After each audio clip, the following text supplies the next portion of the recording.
If you're looking to grow your podcast, and you should be, I'm excited about that. Let's do that. I want you to consider some nuance, and that's what we're going to get into today. We're going to be talking about the importance of using these growth tools in a way that builds the right audience, the audience that needs to be hearing what you have to say. Welcome to Uncommonly More with Stacey Harris. I am Stacey. I'm the host of this show and the CEO of podcast production agency Uncommonly More. My team and I work with podcasters just like you to shift shows from frustrating time sucks to productive members of sales teams with professional, strategic podcast production. You know what? I think that's enough. Let's get into the show and we'll talk more there. Maybe the one universal truth of podcasters and maybe any content creators is growth. Every single podcaster I talk to, no matter their niche, no matter their business model, no matter their show style, show purpose, they still want growth. Every single one. And I love growth. I get so stoked when we watch our clients' podcasts grow, when I watch this show grow, when I watch the podcast newsroom grow. And I was going to say and it's only impactful if we are growing a listenership of prospective clients, of people who could be served by what we're doing.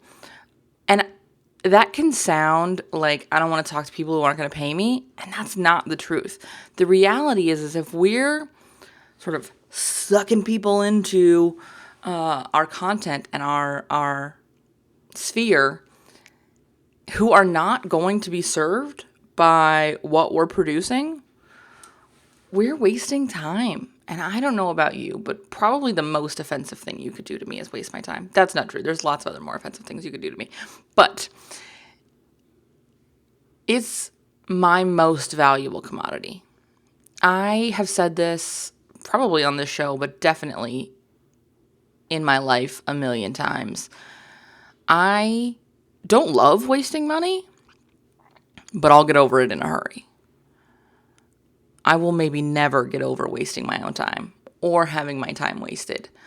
It's a deal breaker for me. It's a non-negotiable for me. And so when we are looking at growth goals or we're looking at growth tactics that aren't going to be attracting in people who will be served by the show, we're wasting people's time and we're wasting our own. And that's a double whammy. So I want to dig in today on 3 growth tactics that you can be using to grow your show, but also convert those listeners and be making sure that the people that are coming in, the people that are listening, the growth that is happening serves you, serves your listeners, serves your business, serves everyone involved. Let's make it a win-win-win-win-win, right? That's what I want to dig into today. Before we dig into that, I want to remind you, because we're coming up on the end of the month, make sure you listen to the podcast newsroom for June. If you have not yet subscribed, head over to uncommonlymore.com/newsroom. We're going to have a brand new episode coming out July 1st.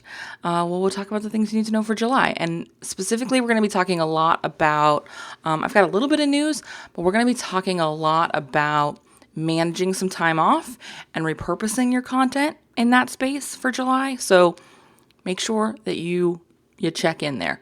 Because if you're looking for some time off this summer from your show, if you're looking for some time off as you move through Q4 and the holidays and things like that, these are some things you want to know. So we're going to be talking about some repurpose strategies. So again, uncommonlymore.com/newsroom. As we start talking about these podcast marketing tactics, these growth strategies for your podcast, I want you to be realizing that all of them need to be run through the filter of your own insight. I was recording some TikToks the other day, and I was talking about this on TikTok. By the way, Uncommonly More on TikTok. We are playing with it if you want to check it out. But But I had been watching some sort of scrolling my For You page, and I was just seeing a lot of not great advice. If you were in the online business space in the 2012 to 2015 era, when the one magic pill to solve every problem in your business was in fact having a Facebook group where you sold people crap. Um, that's a little bit what the For You page felt like the other day. And so I did this quick TikTok and I said, not all advice is good advice for you. You have to be using your critical thinking skills because it's true. All advice is not made for all people. All businesses, all business models, all circumstances, all goals. And so as I'm going through these tactics, these strategies today, you've got to be running them through your filters of what are my goals? How do I want to show up for those goals? What will resonate with my ideal client? And you'll notice that's something I talk a lot about as we're going through these, is that we're talking about things that are built for the people you want to be working with, not the people who you want to be listening to your show, which, by the way, should be the same person. But oftentimes I find people get more general than the people they want to be working with because maybe they have 2 or 3 offers and they're sort of in ascending prices and their thought process is, well, if I just make sure I'm talking to a more general group, I'll get people who fit into all of these places. But what happens is because we're speaking more generally, we water everything down and none of it's going to speak to any of those ideal clients. And that's why when we're sitting down and we're planning content, we're talking about what are we selling and who are we selling it to? Because that might evolve from quarter to quarter when you're selling something maybe at a lower price point or a higher price point. The problem you solve will be the same, but the specifics of who you're working with might be different. So you are going to hear me mention that a lot today, but I want you to be keeping that in mind as we're talking about these strategies. No idea is a good idea for everybody. Okie dokie? Let's dig in. Podcast growth strategy number 1, focusing on guest spots, being a guest on other people's podcasts. I still believe that this is a really powerful way to grow your audience. There's some nuance here that you need to be aware of, and that's what we're going to dig into here. But it can be a really powerful way to grow your listenership. Couple points of nuance. Number 1, these have to be shows that people who you want to listen to your show, and more importantly, people who you want to buy your product or service or program are listening to. I cannot tell you the amount of times I've had conversations with clients who are investing a not small amount of money in being pitched, and I see the list of shows that they have been pitched to or that they've even shown up on because we're, mentioning it in a podcast episode, or, hey, can you listen to this and see if there's any questions in here we want to pull out to an episode, or whatever the case may be. And I'm like, why did you even pitch this show, much less agree to go on it? Because no one who's going to buy anything from you is listening to the show. In some cases, they're in a direct conflict with what you do. If you're a business coach who helps people launch businesses and, really get started, they're in that initial sort of startup phase of business, and you go on a show helping people negotiate salaries in their career, that's probably not going to be the same audience. You're having to talk them into your thing being a good idea. That's not really where you want to start. I think everybody has on their ideal client list already understands the value of XYZ, right? I don't want to have to talk you into this being a good idea. I don't sell anyone on podcasting. In fact, I am most actively telling people they shouldn't start a podcast because it's not for everybody. And it should be something that you're doing because it makes sense for you. It makes sense in your business. It makes sense for your listenership. It has to be sort of an organic desire, not just a, hey, this is a good idea because somebody told me it was. And so I'm not going to go on to a podcast where they're talking about underwater basket weaving. It doesn't make sense. So make sure you're getting guest spots in front of your ideal clients. I'd also tell you that you have to be paying attention to who you're hiring in this role. If you're looking for recommendations, tap your network. Look at who's out there. Ask questions of people in the space that you respect, because they can give you an honest answer about some good ones and potentially some ones to avoid. I cannot stress enough the importance of paying attention to who you're working with. And I actually encourage you to look at, what does this look like to keep in-house? I know that there are a couple of people in this space who train you or your team on how to pitch. Not a course, not a 6-week program on how to get on more podcasts, but a done with you service to build out your pitching, to build out your follow-up system, to build out your research system, get you started with, 10, 20, 50 podcasts, just pitch. And then you can have somebody on your team actually handle the pitching and the follow-up. That can be really, really powerful and allows you to access your personal network in a really powerful way. So be paying attention to the quality of the person you're hiring. If you're hiring this, be paying attention to what they're offering and what that structure looks like. You should be getting regular updates. You should be, there should be some kind of spreadsheet where you're looking at, this is what was pitched. This is who we pitched. This is when we pitched them. This is what the follow-up sequence looked like. Here's where they said yes or no. Here was their reason for saying yes or no. Here's when it's booked. Here's the interview. Here's everything. I should be able to find that in a spreadsheet somewhere. If that person you want to hire is not going to give you something like that, give you some way to see what's happening, keep a line of sight on what's happening, run for the hills fast. Not even like a brisk walk. I'm talking sprint, baby. I want you to be looking at somebody who's going to be partnering with you. Somebody who's going to give you line of sight on what's happening. And honestly, this is a soapbox moment I'm going to get into, but I want you guys to be doing that with just like everybody you're hiring. It's frequently kind of amazing to me how many, so most of the podcasters who come work with us have an existing show already. And some of them have been working with an editor or possibly even a full-on agency before they started working with us. And I'll ask them in our initial conversation some questions about their show, where things are, what they're happy with, what they're not, and they're completely disconnected from the process. They have no line of sight. There is no dashboard or like they just put folder episodes in and then they get a bunch of stuff back maybe. They ask questions, they're not really being answered. There's no reason for you to tolerate this. This is why we have the dashboard system we have built, because 9 out of 10 times those questions can be answered by going to that place.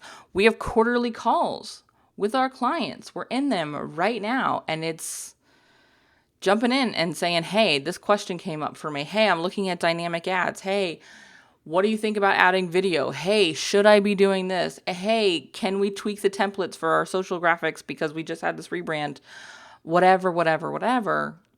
But they don't have to just sort of wonder or reach out at 2 a.m. when this question pops into their head, because we regularly meet and connect and talk about these things.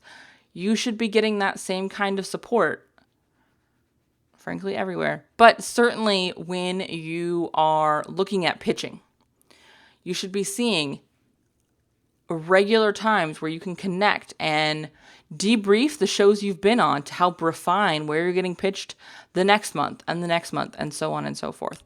So make sure you are being really, really clear and really, really choosy, even if that means not being on 6 or 8 shows a month, because you want to be on high quality shows. You want to be on shows that get you your results. You also have to show up for the results. These agencies, and there are absolutely great ones that can do a lot of really good connecting for you and help you get on really good quality fit shows. And they're exceptional, but only if you have the system built to support that, meaning you need to have some place to send those listeners. After you sort of get them on the hook, right? They fall in love with you, as we know they will. You've got to be able to send them someplace. You've got to be able to say, hey, come check out the podcast newsroom. It's at uncommonlymore.com/newsroom. Hey, this was a great question you asked me, the great conversation we started. I actually have a whole podcast episode dedicated to this. I'll make sure that you have the link and we can include it in the show notes. Give them a next step. Show up for it. Give them a place to go and raise their hand and say, yeah, I want to hang out with you. Podcast growth strategy number 2, create really shareable content. Now, what does that mean? Shareable content does not mean something so exciting and interesting it's going to go viral or so incredibly helpful that it solves all their problems. It generally means creating some content that you can get people to engage with. Challenges are an exceptional way to do this, but also saying those things that are going to make you a little stressed out. I have a client who I adore, and we regularly make the joke that the more she feels like she's going to hurl when we really come up to sort of release week for an episode, the more likely it is to get a ton of traction and shares and emails and people raising their hand to say, hey, can I work with you? Because she's saying the thing that in many cases we're all thinking, or she's saying the thing that is kind of a loving punch in the gut to the listener. It's impactful. Now, does she share those every week? No. Because I think they would literally wreck her. But we share them regularly. We build in times where we're going to have episodes that are going to make her a little squirrely, make her a little uncomfortable, because we know there is a direct path to cash from that, because there is a direct path to impact from that. So be sharing content that's worth sharing. Again, challenges can be a great way to do this. Getting people engaged in a common exercise and getting them excited is really powerful, because they can share those episodes easy breezy. We talked about this when we had Rachel Cook on the show, and I'll link to that episode in the show notes. But making content where people can go, ooh, I'm doing this. Do you want to come do it with me? It doesn't all have to take place in a private Facebook group or a secret community that you know behind a login paywall kind of vibe. No, it can absolutely be, here's the content on the podcast. Engage with it. Share it with your friends. Let's get a movement going behind this. It can be an exciting way to loop your audience in. Other people are not just the only shares, though. You also need to be creating shareable content that you can share regularly. These are your sales assets, because these are the things that not only can you share, but your referral partners can share. Great example of this episode, and I've said it a million times, and if you haven't listened to this episode yet, stay tuned, because we're updating it and releasing a new version this summer. But the What Working with Uncommonly More Looks Like episode is a wildly shareable episode. It's an episode that when somebody reaches out to me on Instagram, or somebody reaches out to me on TikTok, or somebody sends me an email and says, hey, I saw you at blah, blah, blah, and I'd love to know more about working with you, I can send them. Sarah and I did the episode a couple of months ago where we talked about her show and we talked about her process of working with us. That's another great example. So your case study episodes.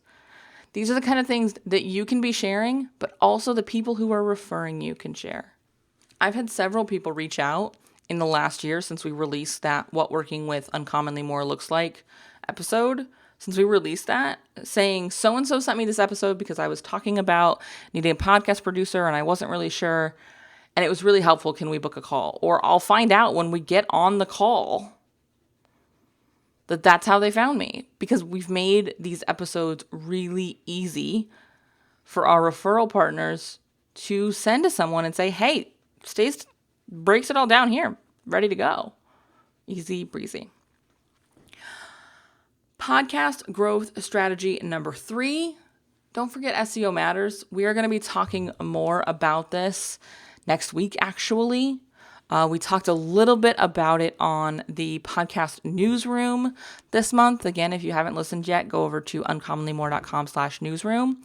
But you can't forget that your SEO matters, not just on Google. Apple Podcasts, Spotify, Amazon Music, Overcast, any of these podcast platforms are also search engines. You have to be paying attention to your podcast titles, to your podcast descriptions, to your show titles, to your show descriptions. Each and every single description needs to be taking into account that it's probably not going to be read by anything other than a computer. And that means making sure that the computer can identify that it's what the human is looking for. Now, does this mean you keyword stuff and make it just ridiculous sounding? Of course not. Absolutely not. In no way should you do that. It should absolutely still make sense if somebody goes in and reads it. But we need to write it in a way that a robot also knows that this is valuable and this is what we want to be presenting. You cannot skip the SEO. Make sure, if you're working with a production agency, if you're working with somebody helping you put your show together, that you're getting support in these last two growth strategies.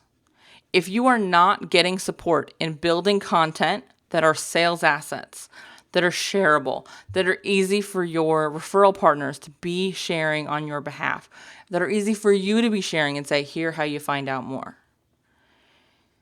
If your podcast producer is not helping you identify what that can be and get them on your content calendar, you need to be doing it, and or you need to be working with somebody who does.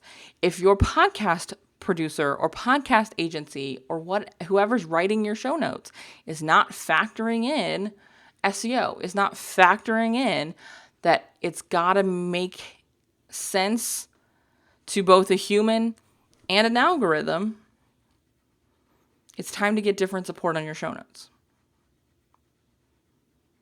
Because this is a critical part. And as we see social media become more and more and more and more difficult to get traction from A to B, this is not Facebook circa 2012. This is not Instagram circa 2017. This is not TikTok circa 2020. It's harder. It gets harder every day. And that doesn't mean it's impossible. It doesn't mean it's useless. It means you've got to be relying on more than one mechanism for getting people to your show. Sharing it on social cannot be your entire marketing strategy to get more listeners. SEO, search, needs to be a factor. It just does. And so you need to make sure you're getting support with there. I'm going to put my soapbox away now. Those are the 3 podcast growth strategies helping podcasters convert listeners right now. And they're the ones that I want you to be paying attention to as you move through the rest of this year. If you want some support and you have questions and or better yet, you're like, can you just fix it? Yes. The answer is yes. Reach out. We are here to help. uncommonlymore.com/podcast production is where you can find out all about what working with us looks like. Also, that podcast episode, what working with Uncommonly More looks like. Great way to learn more about what working with our team looks like. Until next time, make sure you've checked out the podcast newsroom, and I'll see you back here next week. Talk soon. If you made it to this point of the show and you still happen to be listening, which statistically is unlikely, I want to say thank you for listening. Thanks for hanging out with me today, and I want to hear from you. So reach out on social or via email and let me know what actions you're going to take from today's episode, because honestly, that's why we produce this show. That's why I record this show. It's why my team does all the work to release this show, is so that we can help you. We can help make a difference in your show. And consequently, in your business. If you haven't left a review for the show, head over to ratethispod.com/more. It's an easy way to show some love to the show and also help us reach more podcasters who are looking for the same kind of support you were looking for. If you have any suggestions or ideas or thoughts you would like me to address on the show, be sure to reach out. Again, like I say a lot, this is the start of the conversation, and I can't wait to hear what you have to say.